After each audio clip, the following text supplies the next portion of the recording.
Hey guys, today I'm going to be talking about decluttering my fantasy self. I've seen this done on a few different YouTube channels now to do with minimalism and simplifying your life and paring down your belongings. And essentially what it is decluttering things from your life that you've brought into your home or brought into your life because you aspire to be something or you aspire to do something, but you've just never gotten around to it. So I guess that stuff remains a part of your fantasy self. If you're new to my channel, my name's Mel.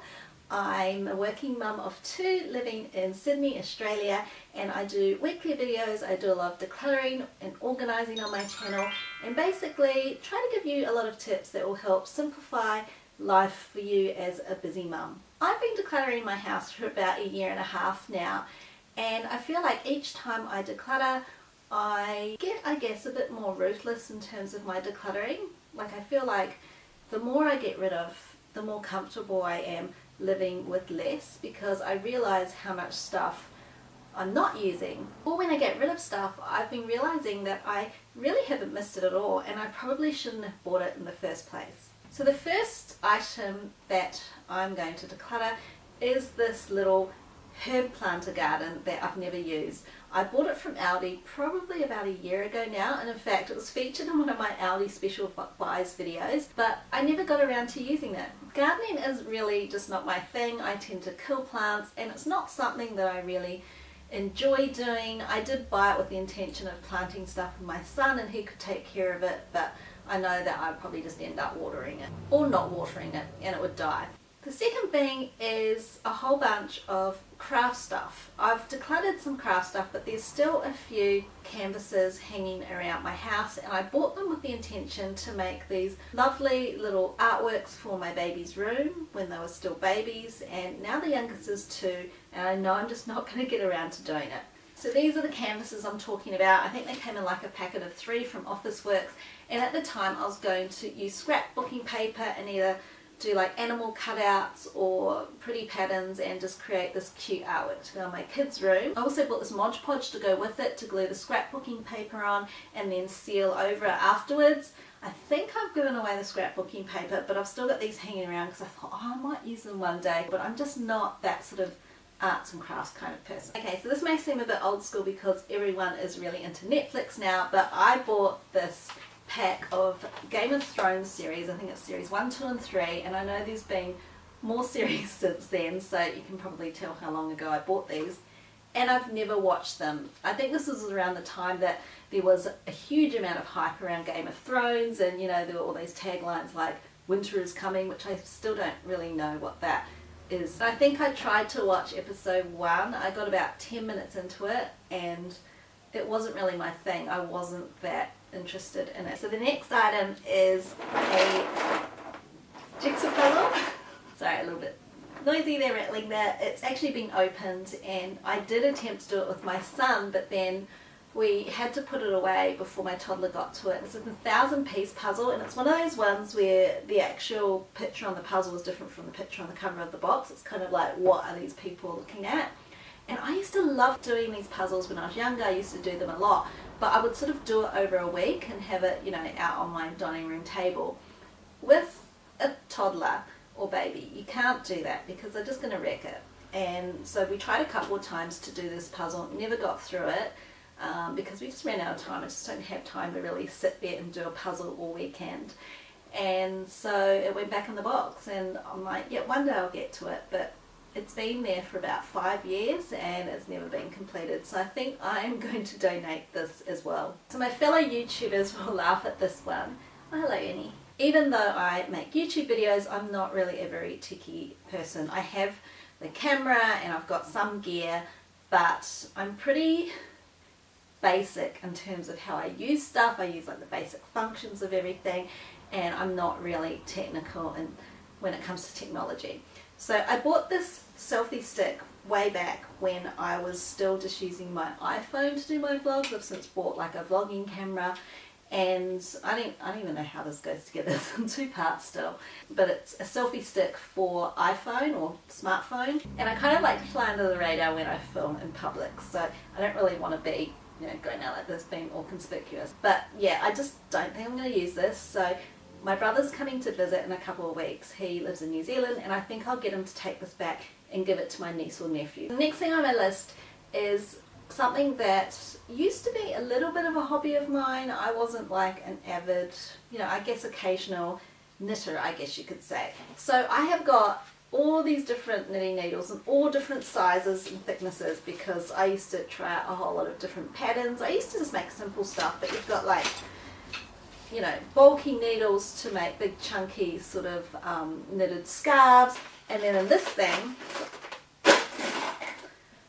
I've got tons in here, you can see, and then I've got some really thin ones for making like baby clothing. When I was pregnant with my son, my first child, I would knit little baby booties and stuff, and also for friends who are having babies at the same time. And I just haven't knit in at least, I'd say 3 or 4 years, and I keep thinking, oh, I should keep these for, if my daughter or my son ever want to take up knitting, because I know sometimes kids like that as an activity. But really, these knitting needles weren't that expensive, I don't think, and I'm just keeping them. Like, look at all this. I really don't need to keep all of these. I think it's time to clear these out of my house and donate these. Okay, the next few items are kitchen items, and we all know most of us have the odd kitchen item that we've bought because it seemed like a good idea at the time, and then this piece of equipment just sits in the cupboard unused. So the first piece of equipment, which I admit I've never used, and I bought it more as a souvenir than to actually use it as a practical kitchen tool, which is kind of stupid, but anyway. This is a Parmesan grater, and it's not just any Parmesan grater. This is actually from the Nigella Lawson Living Kitchen range, which I think is no longer in production, so you can't get these anymore. And I found it on a classified site for like $5, and it was all boxed in the Nigella Living Kitchen box. And I'd seen her use, the Parmesan grater on her cooking shows, and thought, oh, I really want one of those because I love Nigella. And I got this, I think, at least over a year ago, and I've never used it. And I know it only cost me $5. It doesn't take up a lot of room, but it's just extra clutter. So the more stuff you have, it just adds up, I guess, in terms of taking up space in your kitchen. And I think it's time to reclaim that space and actually give it to someone who will use it, because to be honest, I don't really even like Parmesan cheese that much. The second kitchen item that I'm going to show you are these Popsicle molds. These are actually a really good brand. I can't even remember what brand they were, but I think I bought them from Howard Storage World, which is kind of like, I guess, the equivalent of Container Store, I think, in the US. They're really good quality, but my kids, I've made popsicles with these before, and they're too big for my kids. They wouldn't even get through half of it. So I bought these smaller, like, robot molds, which my son thinks is really cool. And they're silicone molds, which are a lot easier to get the popsicle out when you make the homemade popsicles. And so these have just been sitting unused. I think I've used them about twice, so I think it's time to donate these. And my last kitchen item, which I think a lot of people can relate to, is like a big kitchen gadget. And I know some people would use this quite often. I've got a friend who uses hers quite often because she likes to bake birthday cakes and things for friends and family. So she uses her kitchen mix all the time. But I probably use mine about once or twice a year, if that. And it's a big heavy thing, and it sits in my cupboard behind a whole lot of other stuff, and I never use it. And I do fantasize about, oh, the next time one of my kids has a birthday, I'll make this elaborate birthday cake, and I'll buy a cake mix or make a cake mix where you need to be like Nigella and put it all in the mixer and mix it all up with this wonderful machine that just does it all for you, and it's got a timer on it and all that kind of stuff, and it's got a dough hook and all that kind of stuff. But in reality, I think I've used the whisk attachment to whisk like cream or egg whites maybe once or twice ever, and then I use this scraper attachment most of the time, and then these other two attachments, one's a dough hook, and I didn't even know what the other one is for. I've never used them, so that's kind of a waste. And then for Christmas, I bought my husband this handheld mixer because he said he wanted like a handheld electric beater for making omelets. He likes to whip the eggs that are nice and fluffy, and so I bought this from Aldi for $20. So if I do ever need something to mix something where it needs a bit more than just, you know, a bit of elbow grease, I can use this. The last item I'm going to talk about might be a bit controversial. When I got married, I never created a wedding photo album. So we had a professional photographer and we bought one of those packages where we could order prints off him and order a photo album, but we also got all of the digital negatives like on a disc, and so I can take those digital images and get them printed wherever I want. That was very important for me to be able to have the ability to reproduce them and not necessarily have to go back to the same photographer, you know, in case that photographer ever retired or went out of business or that kind of thing. You've still got, you know, copies of these images you can print. And I always thought it'd be nice to pick out my own images and just get them printed off at, like, you know, Harvey Norman, which is a bit cheaper. And I bought a nice photo album to do it. And I bought this. I actually bought this off a classified site off a lady for like $10, and it's a nice album.